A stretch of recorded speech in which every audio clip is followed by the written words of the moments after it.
Hello everyone, students. We were studying chapter number 4, that is linear transformations. और linear transformation में हम लोगों ने पहले linear transformation होती क्या है ये देखा, then one on to isomorphism, ये सब हम स्टडी कर चुके हैं लास्ट लेक्चर्स में. सो आज हम 4.3 एक्सरसाइज में हम देखेंगे कि किस तरह से जो ट्रांसफॉर्मेशन है फ्रॉम दिस से finite dimensional vector space R N to another finite dimensional vector space R M, और ये दोनों vector space over R define है, सेम फील्ड के ऊपर डिफाइन होते हैं ट्रांसफॉर्मेशंस में. तो किस तरह से एक ट्रांसफॉर्मेशन एक मैट्रिक्स के साथ एसोसिएटेड होती है, किस तरह से एक ट्रांसफॉर्मेशन से हम ऑलवेज एक मैट्रिक्स वहाँ पे बना सकते हैं, ये हम सीखेंगे. और and it is very important for competitive examination point of view कि कोई भी ट्रांसफॉर्मेशन दी हो उसकी अगर उससे आप मैट्रिक्स फॉर्म में लिख पाएंगे, ठीक है, तो इजीली आप उसकी रैंक नलिटी और ये और भी बहुत सारी प्रॉपर्टीज जो आप पढ़ेंगे, ठीक है, कॉम्पिटिटिव एग्जामिनेशन में जो ज़्यादातर पूछी जाती हैं वो सारी चीज़ें हम इजीली कैलकुलेट कर पाते हैं मैट्रिक्स की हेल्प से. So that is determination of T. T को डिटर्मिन करने की हम यहाँ पे सीखेंगे. अभी हमें पता है आर एन और आर एम दो फाइनाइट डायमेंशन वेक्टर स्पेसेस हैं. आर एन की डायमेंशन एन है, आर एम की डायमेंशन यहाँ पे एम है, ठीक है. एन डायमेंशन है, इसकी बेसिस हमारे पास है, और सबसे जो बेसिस है that is elementary E1 E2 E3 En, ये बेसिस एलिमेंट्री बेसिस है, ठीक है. इसी तरह एलिमेंट्री बेसिस आर एम के पास भी है. अब E1 का क्या मतलब है, E1 मीन्स आर एन से आया है E1, तो n टपल्स होंगे वहाँ पे, and first tuple 1 and remaining जो टपल्स हैं n-1 वो सब 0. E2 मतलब है 0 1 0, रिमेनिंग सब 0, ठीक है. इसी तरह ई एन का मतलब है nth जो इस पे टपल है वहां पे 1 आएगा, बाकी सब क्या होंगे 0. तो ये आपके पास n एलिमेंट्स हैं आर एन से. नाउ अगर हम आर एन का कोई भी एक आर्बिट्रेरी एलिमेंट लेते हैं तो वो आर्बिट्रेरी एलिमेंट अपने बेसिस के लीनियर कॉम्बिनेशन में लिखा जा सकता है, ठीक है. तो अब लेट यू कोई एलिमेंट है जो हमने आर एन से लिया है, तो यू उसमें एन टपल होंगे U1 U2 U3 UN, ये बिलोंग करता है आर एन से, ठीक है. Now you can be written as x1 times से E1, x2 times E2, linear combination में लिखा जा सकता है ये element, plus xn times En. xn ये xi जो है ये सब कहाँ से है, फील्ड से है, ठीक है. Now t of u, because transformation है u के ऊपर, आर एन के एलिमेंट्स के ऊपर ट्रांसफॉर्मेशन जब हम अप्लाई करेंगे तो t ऑफ x1 E1 पूरे के ऊपर t लगेगा, देन क्योंकि वो लीनियर ट्रांसफॉर्मेशन है वो क्या हो जाएगा, इस तरह से डिवाइड हो जाएगा हर एक एलिमेंट के साथ xn En, एंड और फर्दर सिंप्लीफाई होके स्केलर भी t1 t से बाहर हमारे पास x2 t of E2 plus xn t of En. Clear.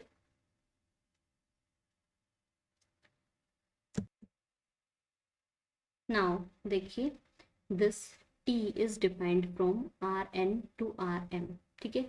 So R N का एलिमेंट था u, उसके ऊपर जब हमने t ट्रांसफॉर्मेशन लगाई तो ऑब्वियसली t ऑफ u कहाँ बिलोंग करेगा, आर एम के अंदर. So R M means m tuples होंगे, तो जिसके ऊपर भी ये लीनियर ट्रांसफॉर्मेशन अप्लाई है, जैसे E1 एलिमेंट पे E2 पे En, ये सभी एलिमेंट्स आर एम के होंगे, ठीक है. तो ये m टपल्स यहाँ पे होंगे. सो लेट करते हैं कि वो m टपल्स कैसे होंगे. लेट t ऑफ ई आई, ठीक है, कोई भी आई हमने इसमें से चूज कर लिया, वो m टपल्स में लिखा जाएगा, और से t a i sorry 1i 2i इसी तरह से m i, ठीक है. सारे एलिमेंट्स यहाँ पे ये बेसिस के सारे एलिमेंट्स की इमेज के क्या हो गई इस टाइप से A1 1 आई की, देखिए E1 है तो आई की जगह पे 1 रख देंगे तो ये A11 A21 AM1, ये फर्स्ट एलिमेंट की इमेज हो गई। X2 E2 की image A12 A22 AM2 plus likewise XN A1N A2N, इस तरह से 2N AMN। ठीक है, ये सभी एलिमेंट्स की यहाँ पे इमेज हो गई। इसी तरह T ऑफ U भी क्या होगा, एक एलिमेंट होगा RM का सॉरी। सो वो भी मान लेते हैं किस टाइप का दिखेगा, से Y1 M टपल्स वहां पे भी होंगे Y2 YM। ठीक है, अब देखिए जब हम इनको मल्टीप्लाई करते हैं तो यहाँ पे लेफ्ट साइड सिंप्लीफाई होगी, कितनी आ गई A11 X1, एक को स्केलर्स है, plus A12 X2 first tuple में। इसी तरह से फर्स्ट टपल के अंदर A1N XN, ये फर्स्ट एलिमेंट आया। Second element A21 X1 plus A22 X2 A2N XN। इसी तरह से nth जो एलिमेंट होगा वो क्या रहेगा, AM1 X1 ये, then AM2 X2 plus ANM XN। ठीक है, this is equals to Y1 Y2 YM। इसका मतलब क्या हो गया, Y1 is equals to A11 X1 A12 X2 plus A1N XN। Likewise Y2 is A21 X1 A22 X2 plus A2N XN। ठीक है, YM is equals to AM1 X1 M2 X2 MN XN। ठीक है, इस अगर इन M, ये M equations हैं यहाँ पे। ठीक है, इन M इक्वेशंस को अगर मैट्रिक्स फॉर्म देना हो तो हम कैसे लिखेंगे, this is Y1 Y2 column में हम इसे लिख देंगे YM, कॉलम मैट्रिक्स हो गई ये। अब दिस मैट्रिक्स मल्टीप्लाइड विद ये X1 X2, कितने elements X1 X2 XN elements यहाँ पे मैंने लिख दिए। अभी देखिए ये हमें पता है कि किस तरह से मल्टीप्लिकेशन होती है। ये जो फर्स्ट रो अभी मैं मैट्रिक्स की लिखने वाली हूँ वो इसके साथ मल्टीप्लाई होती है। तो फर्स्ट एलिमेंट जो वो आएगा जो X1 के साथ मल्टीप्लाई हो रखा है, और X1 के साथ मल्टीप्लाई जो होकर रखा है दैट इज A11।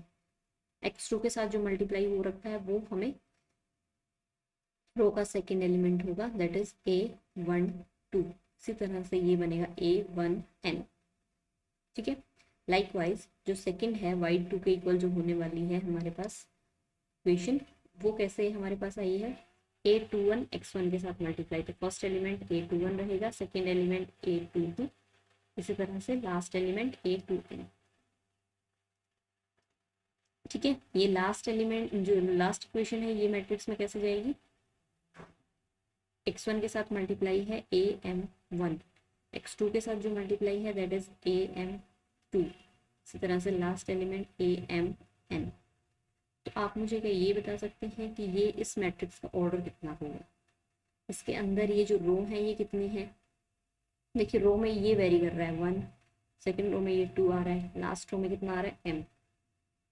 ठीक है, तो ये M, और कॉलम कितने हैं, कॉलम कहाँ वेरी कर रहा है, ये फर्स्ट कॉलम है सब में 1 1 1 है, सेकेंड कॉलम है तो ये लास्ट वाली डिजिट देखिए सब में 2 है, इस तरह से N है।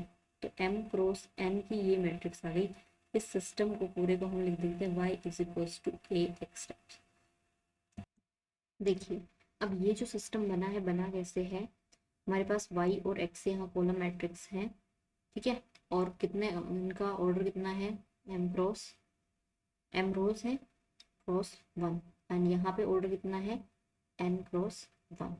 ठीक है, तो ये इन दो मैट्रिक्स की जब साथ में मल्टीप्लाई होगी तो हमारे पास फाइनली क्या मिल जाएगा, M क्रॉस 1 की मैट्रिक्स। तो इसका मतलब है ये सिस्टम हमने सही लिखा है और अब ये देखिए कि सबसे पहले ये मैट्रिक्स बनी कैसे है, क्या ये डायरेक्टली हम ये पूरा प्रोसीजर किए बिना किसी मैट्रिक्स को हम बना सकते हैं? तो यस। अब देखिए इस मैट्रिक्स का जो फर्स्ट कॉलम है सी, A11 A21 ऐसे AN1, और ये किसकी इमेज है? ए जो E1 जो एलिमेंट था उसकी इमेज, दैट इज TE1, वो क्या है? A11 A21 AM1। तो बेसिस जो थी आपकी, की कहाँ से थी? Rn से Rm, Rn की जो बेसिस एलिमेंट थे E1 E2, ठीक है, En, इन बेसिस वेक्टर फर्स्ट जो बेसिस वेक्टर है उसकी इमेज दैट इज TE1, और वो कितनी थी? ये वेक्टर पूरा, ये हमारे पास कॉलम में लिखा हुआ है, ठीक है। इसी तरह जो सेकंड जो बेसिस वेक्टर था Rn का, उसकी इमेज A12 A22 AM2, ये दिस वेक्टर, ये यहाँ पे सेकंड कॉलम में लिखा हुआ है। इसी तरह nth जो बेसिस वेक्टर था उसकी इमेज यहाँ पे nth कॉलम में लिखी हुई है। तो डायरेक्टली हमें पता है अगर किसी ट्रांसफॉर्मेशन को मैट्रिक्स की फॉर्म में अगर हमें लिखना है तो उसके जो डोमेन है उसकी बेसिस हमारे पास बेसिस वेक्टर होने चाहिए और उनकी इमेजेस डिफाइन होनी चाहिए, ठीक है। उनकी जो उसकी इमेज होगी उसकी हेल्प से हम यहाँ पे मैट्रिक्स फॉर्म में लिख सकते हैं। तो this matrix is A of order M cross N। I hope ये समझ में आया हो। अभी जो कुछ एग्जांपल्स हम देखेंगे उसकी हेल्प से हमें और अच्छे से समझ में आ जाएगा। So this is called as matrix associated with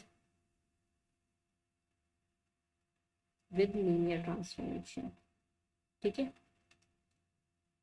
अब इसका उल्टा देखिए, अगर आपके पास कोई मैट्रिक्स गिवन है, ठीक है, मान लीजिए आपके पास एक मैट्रिक्स है M क्रॉस N, से B मैट्रिक्स है M क्रॉस N की, contains B11 B12 B1n B21 B22 B2n likewise Bn1 Bn2 Bmn, ठीक है। अगर ये आपके पास मैट्रिक्स है और इसको हमने एक ट्रांसफॉर्मेशन के साथ एसोसिएट करना है, तो अभी देखिए सबसे पहली बात, एक और बात जो मुझे बतानी है, क्योंकि ये ट्रांसफॉर्मेशन Rn से Rm थी, ठीक है, n डायमेंशन वेक्टर स्पेस से m डायमेंशन वेक्टर स्पेस थी, तो मैट्रिक्स जो हमें मिली है वो कितने ऑर्डर की है? m क्रॉस n, यहाँ से m यहाँ से n, ठीक है। ट्रांसफॉर्मेशन अगर Rm से Rt है मान लीजिए, तो जो मैट्रिक्स मिलेगी इसके साथ एसोसिएटेड वो बनेगी आपके पास T क्रॉस m ऑर्डर की। समझ में आई ये बात? तो अब यहाँ पे देखिए इसी का बिल्कुल कन्वर्स हम देख रहे हैं। सो अगर ये बी मैट्रिक्स है m क्रॉस n ऑर्डर की, तो transformation must be Rn to Rm, ठीक है। बी मैट्रिक्स है उसके साथ एक ट्रांसफॉर्मेशन एसोसिएट करनी है, तो that must be from Rn to Rm such that T of U is equals to V। Obviously U element Rn से है तो U कैसे रहेंगे? n टपल्स रहेंगे, U1 U2 Un, और जो V एलिमेंट है वो Rm से आएगा तो उसके अंदर कितने टपल्स रहेंगे? V1 V2 Vm टपल्स वहां पे होंगे, ठीक है। Then V1 is equals to V ले लीजिए, Y ले लीजिए, तो अगर हम Y लेंगे तो Y is equals to AX type से हम मैट्रिक्स बना पाएंगे, Y equals to sorry BX type से मैट्रिक्स के लिख पाएंगे। अदरवाइज V1 V2 भी ले सकते हैं। V1 is equals to B11 1 U1 B12 U2 B1n Un। अब हम देखिए क्या कर रहे हैं, ये जो U वेक्टर था, ठीक है, दिस V वेक्टर के हर एक एलिमेंट यहाँ पे इसको इन टर्म्स ऑफ UIs के टर्म में हम लिखने की कोशिश कर रहे हैं। और किस तरह से कि आपके पास ये जो फर्स्ट वेक्टर है, फर्स्ट रो में जो लिखा हुआ है वो सब हम एज ए कोफिशिएंट यहाँ पे चूज करते हुए लिख रहे हैं, ठीक है। तो इसी तरह से V2 एलिमेंट को भी V21 x1 sorry U1 B22 U2 B2n UN, इस तरह से हम लिख देंगे। तो हम क्या कर रहे हैं एक्चुअली, ये जो मैट्रिक्स है इसको एक ट्रांसफॉर्मेशन का फॉर्म देने की हम कोशिश कर रहे हैं। So VM is equals to BM1 U1 BM2 U2 BMN UN, ठीक है। इसका मतलब है कि ये जो मैट्रिक्स डिफाइन, ये मैट्रिक्स जो हमें गिवन थी उसको हमने एक ट्रांसफॉर्मेशन का रूप दिया, और ये क्या बनी, एक हमने इस बी मैट्रिक्स को इस फॉर्म में लिखा है, ठीक है। और ये क्या बन गई है यहाँ पे, एक लीनियर ट्रांसफॉर्मेशन। तो इसका मतलब क्या हुआ कि अगर आपके पास कोई ट्रांसफॉर्मेशन गिवन है from finite dimension vector space to another finite dimension vector space, तो उसके कोरस्पॉन्डिंग एक मैट्रिक्स हम लिख सकते हैं। और अगर आपके पास कोई मैट्रिक्स गिवन है तो उसको एक ट्रांसफॉर्मेशन भी हम बना सकते हैं। तो इस पे बेस्ड कुछ प्रॉब्लम्स हम देखते हैं। नेक्स्ट देखिए, this is problem number 1 where U1 U2 U3 are cube के 3 एलिमेंट्स यहाँ पे दिए हुए हैं and these 3 form the basis of R cube. ये गिवन है, ये बेसिस है। ट्रांसफॉर्मेशन आर क्यूब से आर स्क्वायर पे गिवन है, ठीक है। एक लीनियर ट्रांसफॉर्मेशन है, वो पहले से बताया हुआ है। And in U1 U2 U3 जो 3 वेक्टर हैं इनकी इमेजेस, ऑब्वियसली ये किसके अंदर है, R2 में। तो इस तरह 2 टपल के एलिमेंट्स इमेज गिवन है, T निकालना है। मतलब ये कौन सी एक ट्रांसफॉर्मेशन हमें है जो ये सब प्रॉपर्टी सेटिस्फाई कर रही है, वो ट्रांसफॉर्मेशन, लीनियर ट्रांसफॉर्मेशन हमने बतानी है। तो इस तरह के क्वेश्चंस किस तरह से करने हैं वो आप एक बार में ही ध्यान से यहाँ पे देखें। अब ये U1 U2 U3 जो वेक्टर है ये बेसिस है आर क्यूब के। तो आर क्यूब का कोई भी आर्बिट्रेरी एलिमेंट मैंने एक U चूज कर लिया, then we can write this U as linear combination में लिखा जा सकता है बेसिस वेक्टर के A2 U2 A3 U3। ये AI कहाँ से है, फील्ड के एलिमेंट है। नाउ U है x1 x2 x3, A1 U1 की वैल्यू है 1 1 -1, A2 is 4 1 1, A3 1 -1 2।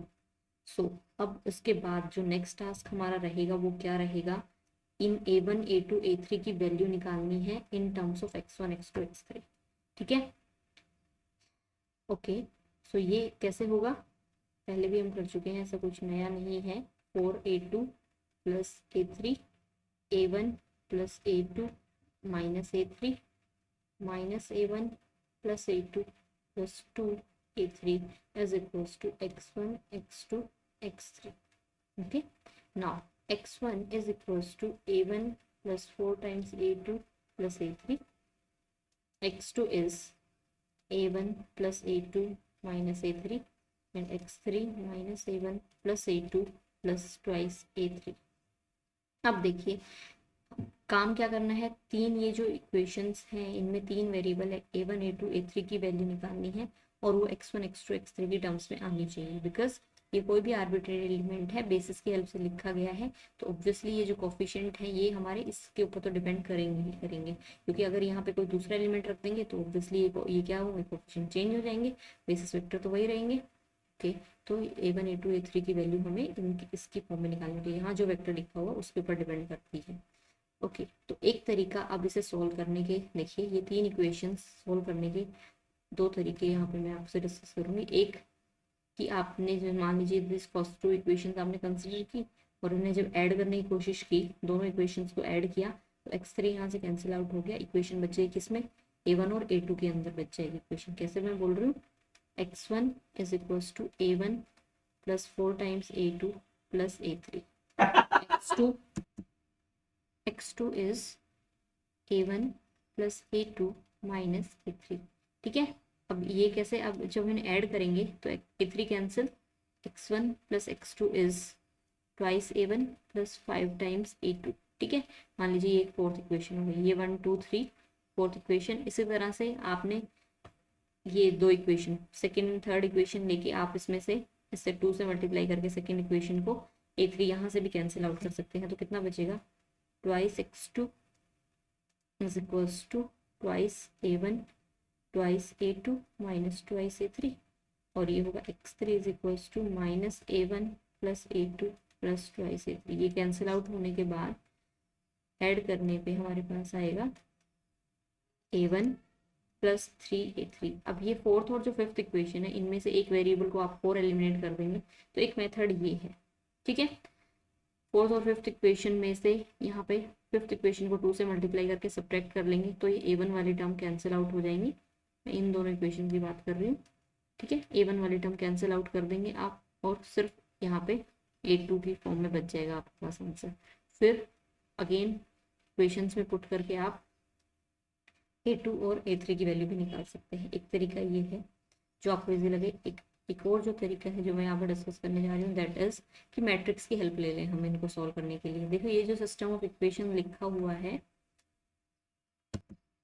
इस सिस्टम हम ऐसे भी लिख सकते हैं x1 x2 x3। ओके, आपको ये अच्छे से आना चाहिए कि सिस्टम को मैट्रिक्स में और मैट्रिक्स को सिस्टम ऑफ लीनियर इक्वेशन में कैसे लिखा जा सकता है।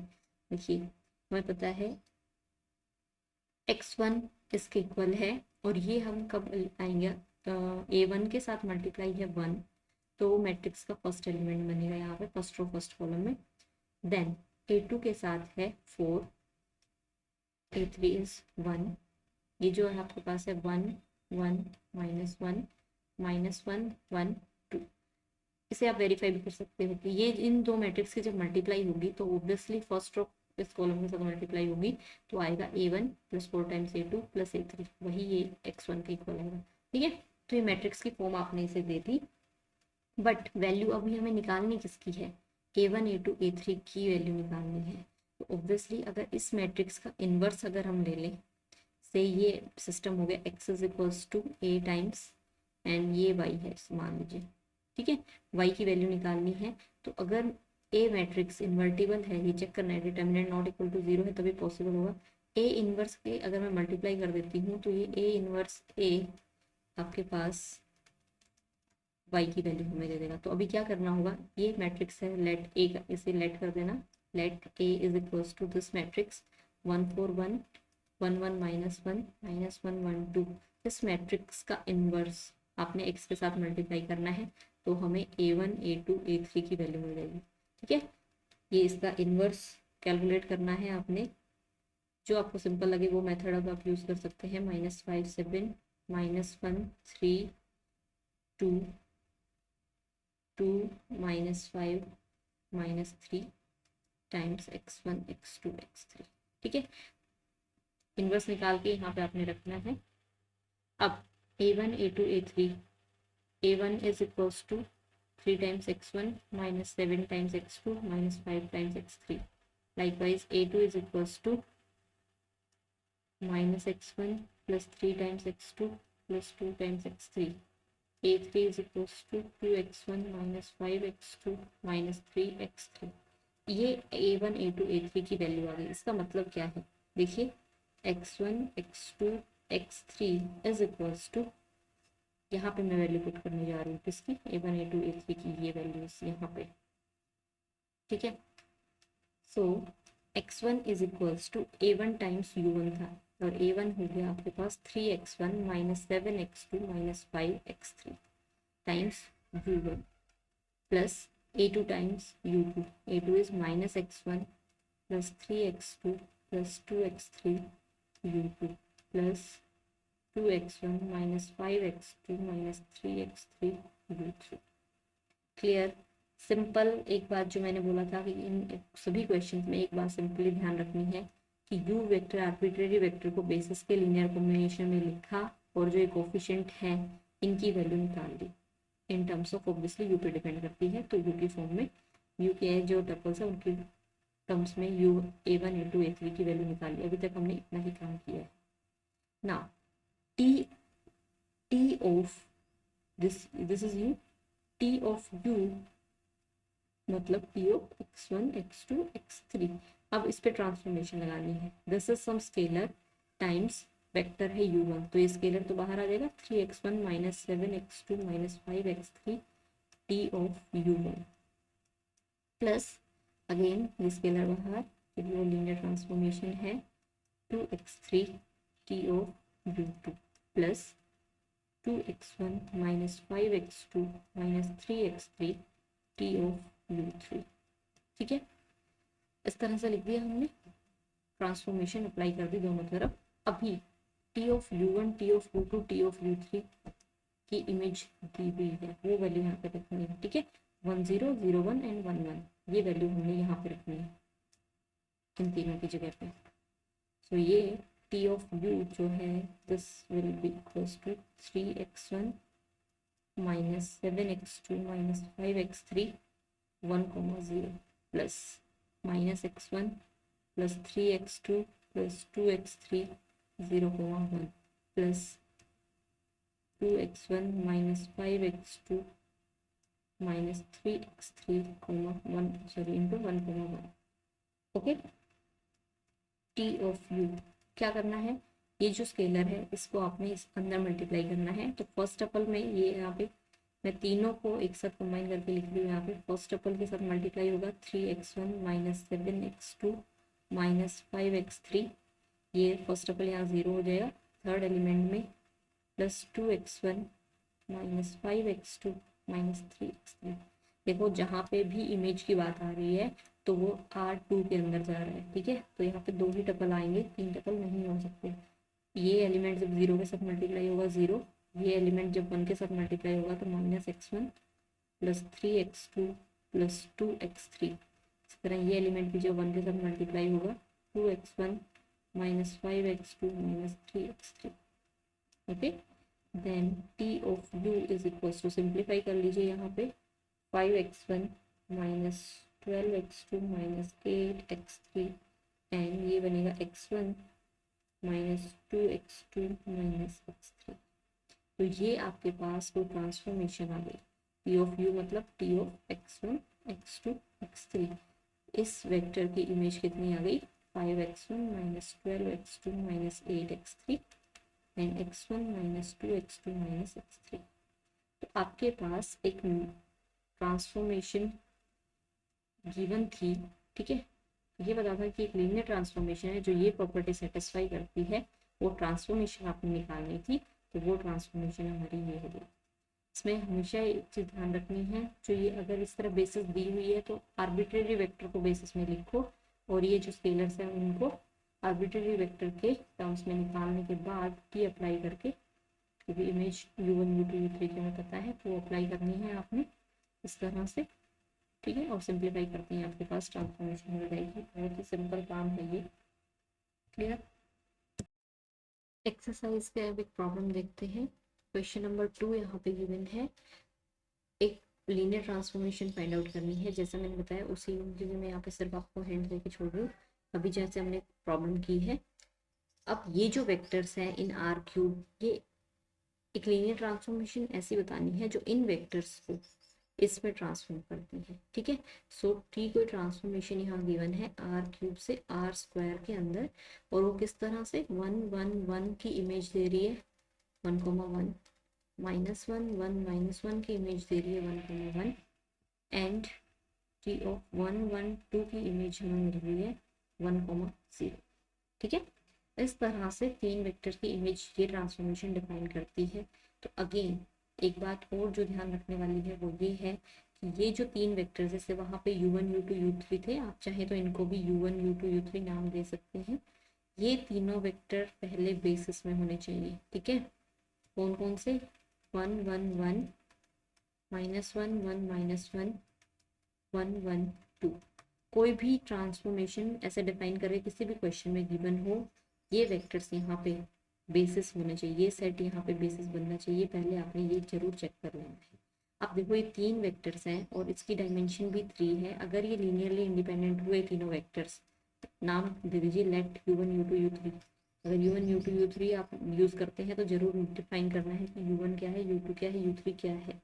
ओके, ये तीनों a1 times u1 a2 time u2 a3 time u3। देखिए इससे जो लास्ट प्रॉब्लम हमने अभी करी थी उसमें वो u1 u2 u3 basis given था तो हमने वहाँ चेक नहीं किया। बट अगर ऐसा नहीं है, गिवन नहीं है बेसिस, तो आपने इनकी लीनियर इंडिपेंडेंस चेक करनी है। डायमेंशन पता है, तीन वेक्टर हैं तो सिर्फ लीनियरली इंडिपेंडेंट चेक कर लेने हैं। a1 time 1 1 1, a2 time -1, 1 -1, a3 times 1, 1, 2 is equals to 0, 0, 0। ठीक है, लीनियर इंडिपेंडेंट है या नहीं ये आपने चेक करना है यहाँ पे। अब अगर ये लीनियरली इंडिपेंडेंट है तो कोई भी arbitrary vector, again u is some x1, x2, x3, ये वेक्टर इनकी लीनियर कॉम्बिनेशन में लिखा जा सकता है। u can be written as से α1 times u1, α2 times u2, α3 times u3। अब काम क्या करना होगा, α1, α2, α3 को इन terms of x1, x2, x3 निकालना है, वैल्यू वापस यहाँ रखनी है, देन t ऑफ u, α1 की value times t of u1, α2 की value in terms of x1, x2, x3, t of u2, α3 की value t of u3, then u1 की इमेज, u2 की इमेज, u3 की इमेज गिवन है, ये तीनों value यहाँ रखनी है और आपके पास ट्रांसफॉर्मेशन आ जाती है।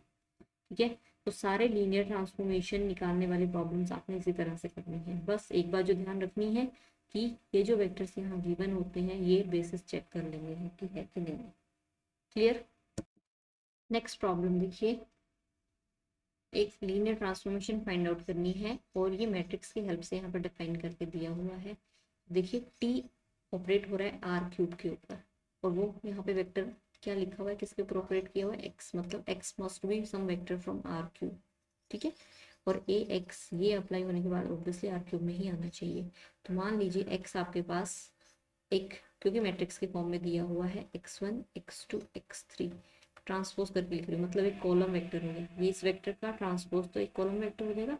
नाउ टी ऑफ, ऐसे लिख लीजिए चाहे तो, x1, x2, x3 is equals to a matrix 1, 0, 1, 2, 1, 1, -1, 1, 2 times x1, x2, x3।